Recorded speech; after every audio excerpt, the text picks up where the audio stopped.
예레미야 23장 33절부터 40절까지 말씀 같이 읽었습니다. 엄중한 말씀, 무거운 짐 이렇게 이야기를 했어요. 그리고 이제 하나님의 엄중한 말씀은 우리에게 심판을 준다, 그런 이야기를 했습니다. 그 심판은 받아야 돼요, 안 받아야 돼요?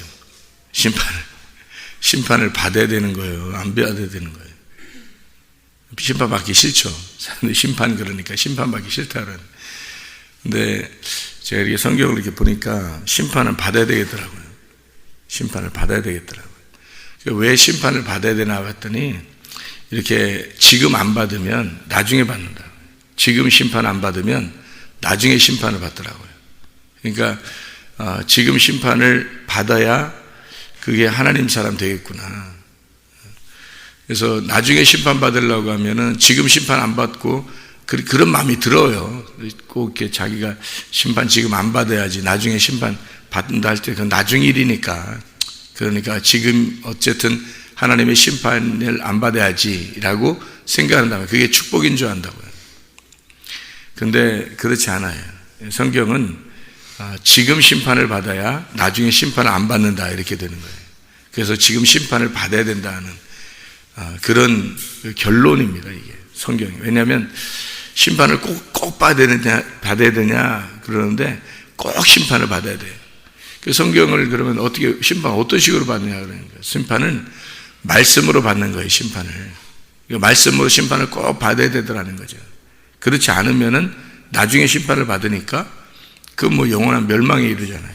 그래서 지금 심판을 꼭 받아야 된다, 그런 얘기예요, 성경에서는. 그럼 지금 심판을 왜 받느냐는 거예요. 심판을 그럼 지금 왜 받는 것 같아요? 지금 심판을 왜 받으라 그래요? 우리를 천국 가게 하려고 그러는 거예요. 그러니까 천국 가게 하려니까 심판을 지금 받으라는 거예요. 예. 그러니까 왜 지금 그럼 꼭 심판을 받아야 천국을 가느냐? 그거죠, 그죠? 왜 꼭 심판을 받아야 천국 가느냐 그러면, 심판받는다는 게 여러분이 생각할 때 심판은 뭐라고 생각해요? 막 저주받아서 막 혼나가지고 저주받아서 막 망하고 막 이러는 걸 얘기하는 것 같아요. 그럴 수도 있죠. 망한다고 해도 그게 진짜 망하는 건가요, 그게? 사실은? 죽기 아니면 까무러치기지. 그죠? 근데 이 심판이라고, 성경의 심판이라고 말하는 심판은 두들겨 패버리는 겁니다. 두들겨 패버린다니까 우리가 이제 겉으로 두들겨 맞아버리고 패버린다, 이렇게 생각하기가 쉬운데, 그렇지 않고 그렇게 팬다는 의미가 아니라 말씀으로 가슴을 친다는 뜻이에요. 그러니까 말씀으로 가슴을 친다. 이것이 지금 현재 살아가는 동안에 말씀으로 나의 가슴을 치는 게 없으면 그 사람은 버려온 자라는 거죠. 그러니까 버렸다 그 말도 이렇게 하나님이 이렇게 가지고 있다 확 버렸다 이런 의미라기보다는 이렇게 그 사람이, 하나님이 관심은 다 있는데 그 사람이 하나님께 관심이 없는 사람이에요. 그 사람이 하나님께 관심이 있는 사람은 반드시 하나님이 그 가슴을 때리죠. 가슴을 막 친다고. 가슴이 슬프고 가슴이 애처로워지고 처절하고 자기가 비참해지고 이런 그런 게 이제 하나님의 심판이에요. 심판이라고 하는 게 저주받아서 막 망해버리고 막 이런 의미가 아니라 가슴을 치게 되는 그런 마음이거든요. 그런 게 심판이에요. 그런 심판은 꼭 와야 된다. 말씀을 통해서 그 심판이 여러분에게 와야 된다. 그게 안 오는 사람은, 하나님은 관심을 가져요. 다 모든 사람이, 밖에 있는 사람들도 관심 갖고 교회 안에 있는 사람도 관심 가지는데, 문제는 그 사람이 하나님께 관심이 없어요. 근데 이제 밖에 있는 사람들은 어차피 하나님께 관심 없는 거고요. 교회 다니는 사람들도 하나님께 관심이 별로 없다는 거죠. 교회 다니는 사람들도 솔직히 말하면 하나님께 관심이 많이 없어요. 그러니까 관심이 많이 있다면 하나님 말씀을 그렇게 사모하지 않을 수가 없어요. 예, 관심이 있다면. 그러니까 이 말씀에 대한 관심이 이 말씀으로 하나님을 다 알 수 있다겠어요, 없다겠어요? 없다겠어요. 어차피 하나님은 이거보다 크셔요. 이게 성경책보다 훨씬 더 크셔서 이거 가지고 그냥 우리 머리로 요 정도 가지고 좀 이해 하는 것도 어려우니까 요 정도로 이해 좀 해달라 그런 거거든요. 예레미야 23장이에요. 23절, 24절을 봐봐요. 23장 읽었으니까 23절, 24절을 한번 읽어보면 여호와의 말씀이니라. 나는 가까운 데 있는 하나님이요 먼 데 있는 하나님은 아니냐? 여호와의 말씀이니라. 사람이 내게 보이지 아니하려고 누가 자신을 은밀한 곳에 숨길 수 있겠느냐? 여호와가 말하노라. 나는 천지에 충만하지 아니하냐. 하나님은 어디든지 다 계시다는 거예요. 그리고 이게 보이진 않아요. 보이진 않는데 온 우주보다 크신 그 충만하신 하나님이다라는 건 느껴져요. 실제로. 그걸 어떻게 느끼냐면 말씀으로 느끼는 거예요. 그냥 기분으로 느끼는 게 아니고 말씀으로 이렇게 느껴져요. 그래서 이 하나님의 말씀을 우리에게 기록을 해놔서 이것으로 표현을 해놓은 것 뿐인데, 이 표현이 하나님 자신을 다 표현할 수 있겠느냐고. 이게 성경책이. 그럴 수 없다는 거죠. 하물며 하나님을 어떻게 우리가 안다고 하겠느냐고. 전체를 다 하나님을 안다 이렇게 말하기 어렵죠. 일부분을 아는 거죠. 근데 일부분은 이 성경책을 통해서 아는 것이 정확하다는 겁니다. 다른 걸 통해서 아는 것은 가짜예요. 그렇게 안다는 것은 다 가짜고, 자기가 무슨 뭘 경험했네, 봤네, 들었네, 다 그게 무슨 의미가 있겠냐고요. 하나님 말씀을 또 제대로 깨닫지 못하는데 어떻게 그런 걸 가지고 하나님을 안다, 만났다 이렇게 얘기할 수가 없다는 거죠. 크신 하나님이 내게 오셔야 돼요. 내가 하나님께 가는 게 아니라 하나님이 내게 오셔야 되는 거예요. 그래야 만나는 거예요. 자, 믿음이라는 게 있잖아요. 믿음. 내가 하나님을 믿는 게 진짜 믿음이에요. 하나님이 나를 믿어주는 게 진짜 믿음이에요. 내가 하나님을 믿는다고 사람들이 생각하고 믿음 내가 있다 이렇게 생각한다. 하나님 내가 믿습니다. 하나님 내가 믿습니다. 그러잖아요. 그게 무슨 믿음이에요? 자기가 가지고 있는 믿음인데, 자기로부터 나온 믿음인데 어떻게 그게 진짜 믿음이에요? 그럴 수 없죠. 그건 진짜 믿음이 아니고요. 하나님만이 믿음이시거든요. 하나님의 아들만이 믿음이에요. 바라는 것들의 실상이에요. 보이지 않는 것들의 증거예요. 그게 믿음이라고 하는 거죠. 하나님의 아들이 나타나서 믿음이라는 걸 우리가 알게 된 거거든요. 그러면 그 오신 믿음이 하나님의 아들이에요. 그 하나님의 아들이 나를 믿어주시니까, 그 나를 믿어주시는 그 믿음, 하나님의 아들이 나를 믿어주시는 게 믿음이지, 내가 하나님을 믿는다는 게 믿음이 아니라는 거죠. 잘 생각해 보면, 그러니까 구원도 믿음으로 오는 거거든요. 구원은 믿음으로 와요. 그 믿음은 은혜로 옵니다. 그 말은, 은혜라고 하는 건 말씀을 들음으로 은혜가 오는 거고, 듣는다는 게 내가 말하는 게 아니기 때문에, 내가 말하는 쪽이 아니라 말을 듣는 쪽이니까 은혜라 그러는 거예요. 여러분이 말씀을 듣는 쪽이니까 은혜라 그러는 거예요. 말하는 쪽이 복받은 게 아니라 말을 듣는 쪽이 복받은 거예요. 복을 받았다. 그렇게 말하는 게, 여러분이 말씀을 들을 때 진짜 내가 복받은 사람이구나 라고 여러분이 생각이 드시냐고요. 근데 그런 마음이 잘 안 들어와요. 말씀을 증거하는 사람이 더 복받았다고 생각해요. 근데 증거하는 그 순간은 복받은 게 아니고, 복이라는 게 말씀이에요. 그게 하나님이거든요. 그러니까 그 복이라고 하는 걸 내가 받았다라고 할 때는 들었다 해야 돼요. 들었다가 복받은 거예요. 그래서 말씀을 들을 때 네가 살아난다. 살아나는 게 복이란 말이에요. 말씀을 듣고 말씀이 내 속에서 살아나는 거다.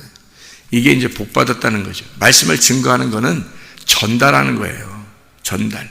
그럼 전달하는 게 아니라 자기도 막 굉장히 자기가 막 이렇게 준비해서 막 어떻게 막 한다. 그렇게 자부심을 갖는다면 그 사람은 또 자기가 준비한 거가 되겠죠. 그러면 자기가 이제 다 한 것이 되니까 그것도 복이 아니란 말이에요. 뭐냐면 하나님이 내 거를 좀 전달해 달라 할 때 그거를 전달하는 자가 돼야 되는. 그러면 그 사람은 뭐예요? 전달하는 자지 뭐 복 받았다 이게 얘기가 아니거든요. 그 전달하는 거를 자기도 받아야 되니까 받을 때 복이라는 거고, 전달할 때는 그 복이 아니에요. 전달자지. 그 전달하는 사람을 성경에서는 그래서 천사라 그렇게 말해요. 사자, 하나님의 사자다. 그래서 하나님의 소식을 전하는 자다 이렇게 말하는 거고요.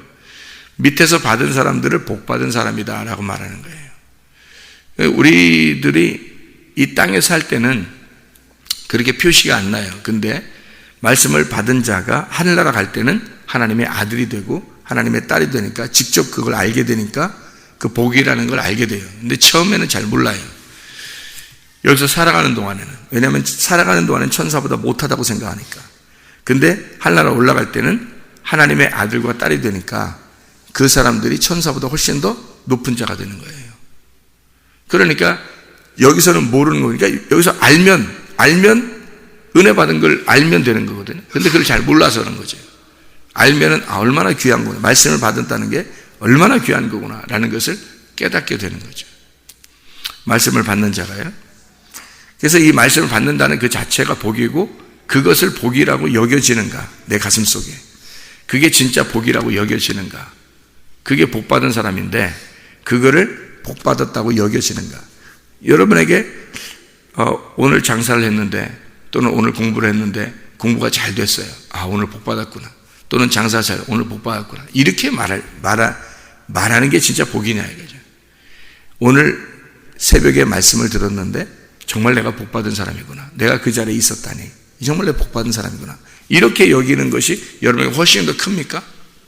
실제로? 이게 훨씬 더 크냐고.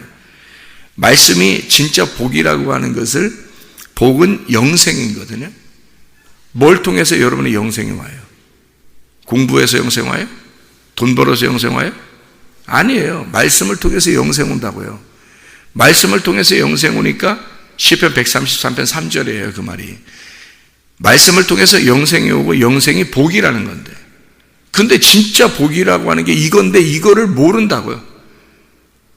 아니 사람들에게 진짜 복이 그건 줄 아냐고. 잘 모른다고요.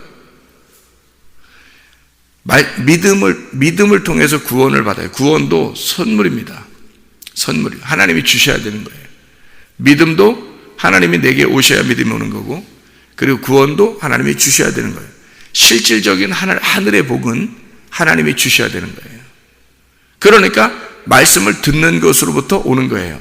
왜냐하면 말씀을 듣는 게 그냥 오는 거거든요. 가만 앉아있는데 오는 거잖아요.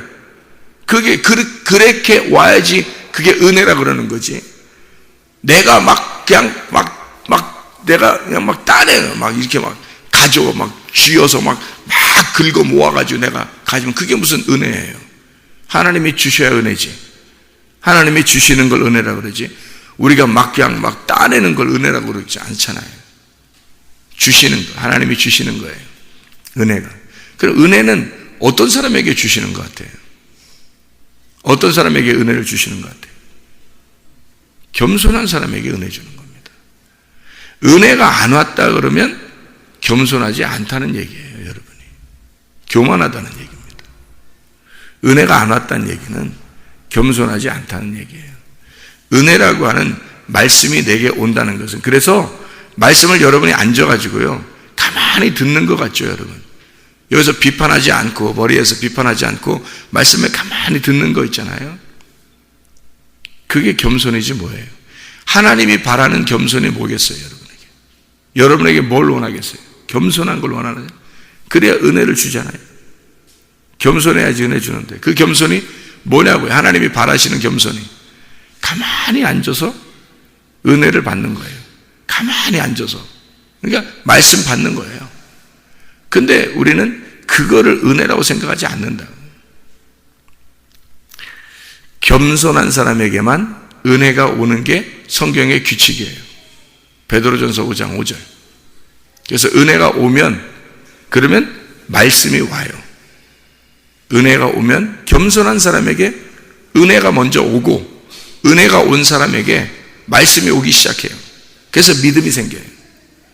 믿음이 그래서 생기는 건데 하늘에서 내려온 믿음이에요. 내 믿음이 아닙니다. 내가 막 취하는 믿음이 아니라 하나님이 주시는 믿음이 생기기 시작해요. 그럼 믿음이 생기기 시작하면 구원을 받아요. 그걸 구원이라 그래요. 그래서 너희가 그 은혜를 인하여 믿음으로 말미암아 구원을 받는다. 이것이 너희에게서 난 것이 아니다. 구원이 누가 준 거니까? 하나님이 주신 거니까. 내가 구원을 따내는 게 아니에요.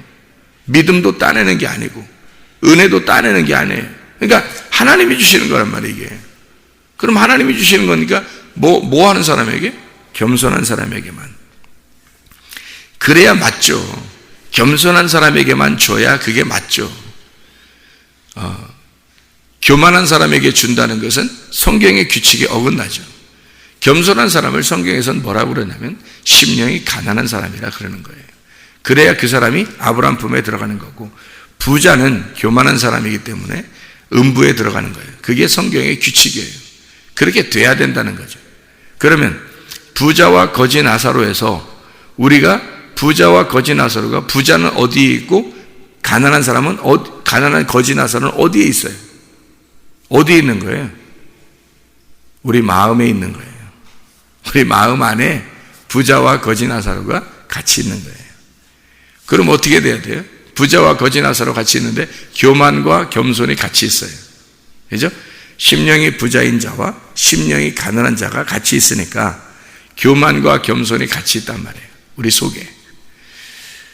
그러면 교만이라고 하는 건 어떻게 돼야 돼요? 부자는 어떻게 돼야 총각겠어요? 가난한 거지 나사로가 돼야 총각겠죠. 그래서 부자를 두드러 패버리는 거예요. 우리 속에 있는 부자를 두드러 패버리는 거예요. 교만을 두드러 패서 겸손하게 만들어야 되거든요. 그래서 가슴을 찢는 거예요. 이게 한쪽의 가슴을 찢는 거예요.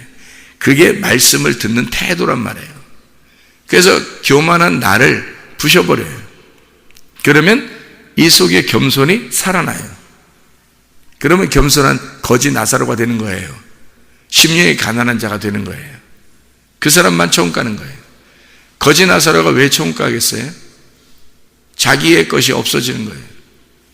나라고 하는 교만이 사라진 거예요. 두드러 맞아서. 말씀을 자꾸 듣다 보니까 이거 내가 살아있어서는 안 되겠구나, 큰일 나겠구나. 그래서 나를 자꾸 두드러 패고 죽이기 시작하는 거죠. 그러면 겸손하신 주님이 살아나는 거예요. 예. 그래서 나를 죽이고 주님이 살아나면 총 가는 거잖아요. 그래서 교만한 부자가 내 속에서 죽고 겸손한 나사로가 사는 거예요. 그러면 총 가는 거예요. 그래서 교만한 나를 부시기 위해서 막 말씀으로 자꾸 때리는 거예요. 너를 죽어라, 너는 죽어라, 너는 죽어야 된다, 이렇게 자꾸 때리는 거예요. 그럴 때 여러분이 그냥 겸손하게 앉아만 있으면요, 앉아만 있으면 자꾸 두드러 맞아요.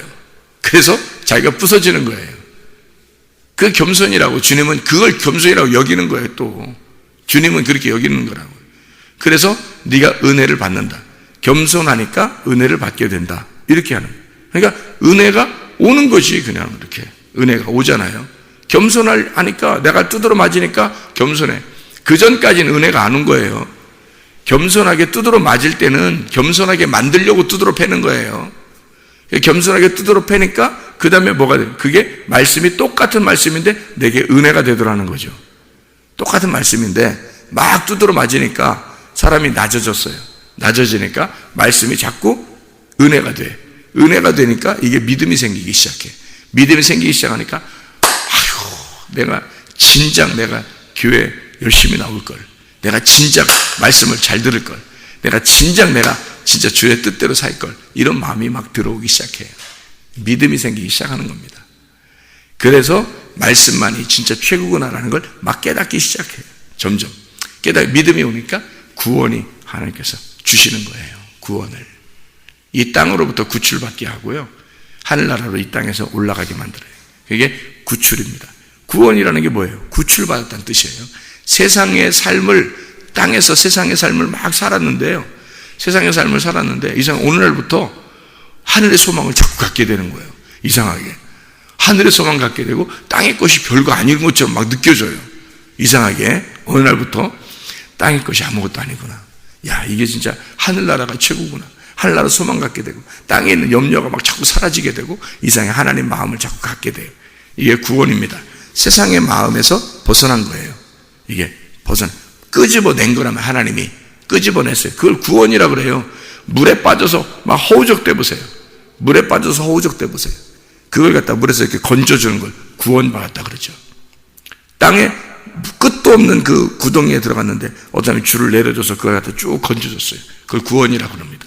세상에서 푹 빠져 살고 있는데 나를 세상에서 건졌어요. 하늘의 삶을 살으라고, 하늘의 소망을 가지라고 자꾸 우리를 끄집어내줬어요. 그걸 구원받았다 그러는 거예요. 여기에서 땅에서 사는 나를 하늘로 끄집어내주면 진짜 구원받은 거죠. 완전히 이제 그런 거죠. 그래서 우리가 믿음으로 구원받잖아요. 그 믿음은 뭘로 생긴다고요? 은혜로 온다고요. 은혜는 두드러 맞아서 겸손한 사람들에게 은혜가 온다고요. 그러니까 우리가 두드러 맞아야 되겠어요? 안 두드러 맞았어요? 두드러 맞아야 돼요. 뭘로? 말씀으로 자꾸 두드러 맞아야 되는 거죠. 그래야 우리가 이제 겸손해지고. 겸손하잖아요. 무조건 겸손만 하면 돼. 그러면 뒤까지는 책임져 하나님이. 왜요? 은혜도 주님이 주시죠. 믿음도 주님이 주시죠. 구원도 주님이 주시는 거니까 우리는 뭐만 하면 돼? 두드러 맞고 겸손하게만 하면 되는 거예요. 두드러 맞고 겸손하다는 말은 완전히 낮아졌다는 말입니다. 가난한 거지가 됐다는 말이에요. 이게 완전히 다 내 거 다 내려놨다는 거예요. 내가 바라던 내가 생각했던 그 우상, 내가 그 우상처럼 여기던 거 있잖아요. 여러분이 가지고 있던 우상처럼 여기던 거. 그것 때문에 뭔가를 좀 이렇게 얻으려고 했던 그 우상의 형상. 그러니까 우상은 내가 이렇게 소망하던 그런 거 있잖아요. 소망하던 그것 때문에 생기는 어떤 현상, 그 형상이죠, 그게. 그 형상. 그러니까 내가 자식을 막 우상처럼 여겼어요. 그럼 그 자식을 우상처럼 여겼는데 그 자식을 통해서 뭔가를 얻으려고 했던 거 있잖아요. 그게 형상이란 말이에요.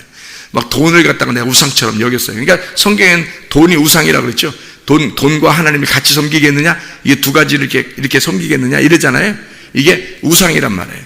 돈이 우상이 될 수 있단 말이에요. 자식이 우상이 될 수 있는 거고, 그죠? 예. 뭐 공부가 우상이 될 수도 있는 거고요. 뭐 이렇게 우상이 되잖아요.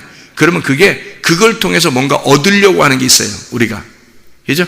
그걸 통해서 자식을 통해서 뭔가 얻으려고 그러고 돈을 통해서 뭔가 얻으려고 그러고 공부해서 뭔가 얻으려고 하는 거 있잖아요. 그게 형상이란 말이에요. 우상도 만들고 사람이 형상도 만들어요. 그러니까 이게 커진 거야.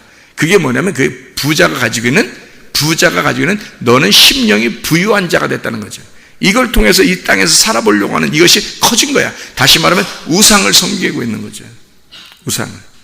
형상이 돼버린 거예요. 그걸 누가 가지고 있었냐면 젊은 부자가 가지고 있었던 거예요. 젊은 부자, 성경에. 그래서 낙타가 바늘기로 들어가는 것보다 부자가 천국 가는 게 너무 힘들다는 게 그래서 그런 거예요. 그 부자 청년이 자기가 10계명 다 지켰다고 그랬죠. 자기가 10계명 다. 이웃을 사랑했다. 그리고 살인하지도 않았고 간음하지도 않았고 자기는 뭐 부모에게 효도도 했고 다 했다는 거예요. 그랬더니 예수님께서 뭐라고 하냐면 그러면 네가 가지고 있는 돈 있잖아. 물건, 물질 그거 좀 다 나눠주고 와봐라 그랬어요. 왜 그랬겠어요? 왜 다 나눠주고 오라 그랬겠어요? 그래야 예수님 믿는 거라고 10계명 지키는 거라고 그런 거예요. 이 사람이 10계명의 뒷부분은 다 지켰는데 앞에 부분은 안 지킨 거예요. 예수님이 앞에 부분을 물어본 거예요. 부자에게. 앞에 부분이 뭐예요?